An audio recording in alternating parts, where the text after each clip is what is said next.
Hello and welcome to my Jackpot 7 deck profile. First, the most important card in the deck, 3 Jackpot 7. When this is sent to the graveyard by our opponent's card effect, it banishes itself, and when we get 3 Jackpot 7s that were all banished this way, we win the duel. And we can just activate it if it's in our hand to shuffle itself into the deck, so it's not a garnet. Then we are playing 3 Dark Scorpion Burglar. This has the mandatory effect that when it inflicts battle damage to our opponent, they have to send a spell card from their deck to the graveyard. We don't want to actually use the effect ourselves. We rather want to give this to our opponent. Then we want to attack into the Dark Scorpion Burglar, and then they have to use the effect to make us send a spell from our deck to the graveyard. This way we can send 3 Jackpot 7s from our deck to the graveyard to make them banish themselves, and then we win the duel. To summon Dark Scorpion Burglar from our deck, we are playing 3 Summoner Monks. If you are forced to go first, this can just make a rank 4 as well. And because we want to give the Dark Scorpion Burglar to our opponent, we are playing 3 Creature Swap. This can make our opponent give one monster they control to us, and we give them the Dark Scorpion Burglar. And because we want something to attack into the Dark Scorpion Burglar to take battle damage, we are playing some token summoning cards. We are playing 3 Hippo Carnival. This can summon 3 tokens to our side of the field, and they all have 0 attack and defense. So we can just attack into the Dark Scorpion Burglar, take 3000 battle damage, and then the Burglar makes us send 3 Jackpot 7s from our deck to the graveyard, and we win the duel.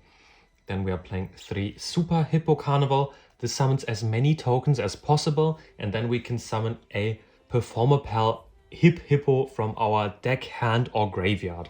So we have to play 1 Hip Hippo, but it's really good that this summons 5 tokens. So if you don't draw your combo, then you can just stall 1 turn with this.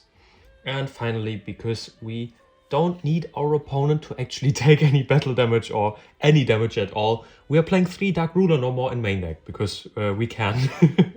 We can just activate this, and we are still taking the battle damage if we attack into the Dark Scorpion Burglar.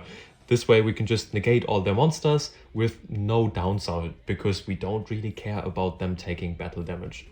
Because we first need to draw our combo pieces, we are playing a ton of draw cards. We are playing an Into the Void, an Upstart Goblin, then 2 Foolish Burial Goods, as well as a Metal Foes Fusion. This can just send the Metal Foes Fusion from our deck to the graveyard, and then Metal Foes Fusion can shuffle itself back to draw a card. Then 3 Hand Destruction. Hand Destruction makes both players discard 2 cards and then draw 2 cards. This doesn't discard for cost, which is really great. Then we are playing 2 Performer Pal Pop-Up. This sadly does discard for cost, but it doesn't give our opponent any graveyard setup. But if this gets ashed, it really hurts. But it can even discard 3 cards and then you draw 3 cards. It's really, really good. And 1 Card Destruction. This makes both players discard as many cards in their hand as possible, and then they draw the same number of cards. Then we are playing a Bamboo Sword Draw Engine. We are playing 3 Cursed Bamboo Sword. We could either send this to the graveyard with Foolish Burial Goods, we could discard it with Summoner Monk, or we can discard it with any of the draw spells that make us discard. Because when this is sent to the graveyard, we can add a Bamboo Sword card from our deck to the hand, except Cursed Bamboo Sword. And the Bamboo Sword cards we could add are Original Bamboo Sword. This makes the equipped monster gain 0 attack, and when the equipped monster inflicts battle damage by a direct attack, we can destroy all monsters our opponent controls. Basically, this is a retrain of the Broken Bamboo Sword, which only gave the equipped monster 0 attack. We can equip this to our opponent's monster if we don't draw our combo piece to force them not to attack with that monster, because otherwise they would blow up the whole board. And finally, we are playing 3 Golden Bamboo Sword. This is just a Pot of Greed if you control a Bamboo Sword equip spell. It just says, if you control a Bamboo Sword equip spell, draw 2 cards. Yeah, no hard ones per turn on this at all, so it's really nice to resolve 3 of this if you can. Yeah, that was the main deck. Let's move on to the extra deck. In the extra deck, we are playing a ton of ranked 4s. We are playing a Tornado Dragon, a Cowboy, a Redoer, an Evil Saw Nightmare, because all the monsters in our deck are dark, then a Dweller, as well as a Baguska. And for good measures, we are playing a Zeus as well, because we can easily make this. Then we are playing a Phoenix, a Pit Knight Early, a Secure Dragon, a Dark, and an Underclock Taker. As our Link 2 monsters, because we can rather easily make those as well with Summoner Monk. And because a Summoner Monk isn't a hard once per turn as well, we are playing Link 3s too. We are playing a Nightmare Unicorn, and then as a Link 4 we are playing a Topologic Bomber Dragon.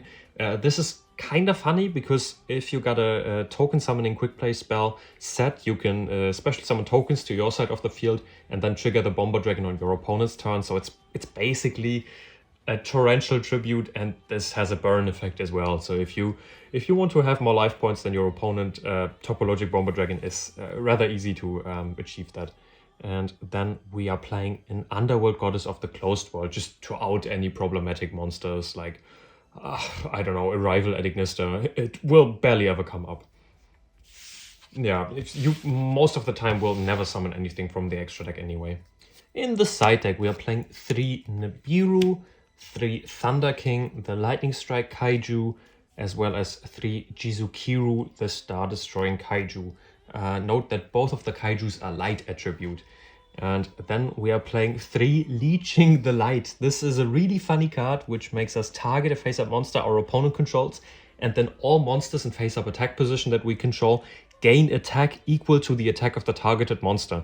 This means that we can just give our opponent a huge Nibiru token, then summon 5 tokens to our side of the field in attack position, activate Leeching the Light, and we got like 5 10k tokens on our side of the field.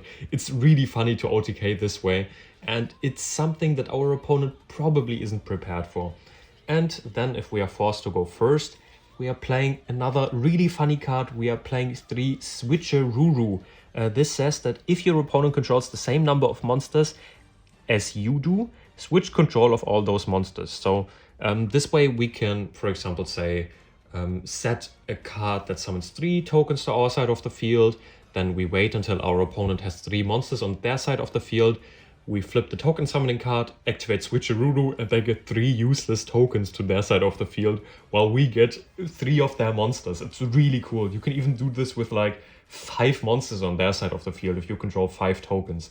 It's hilarious to resolve this, and there are probably better cards you could play in the side deck, but I chose to play this for the lols.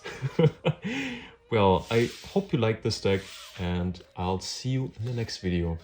Have a nice day.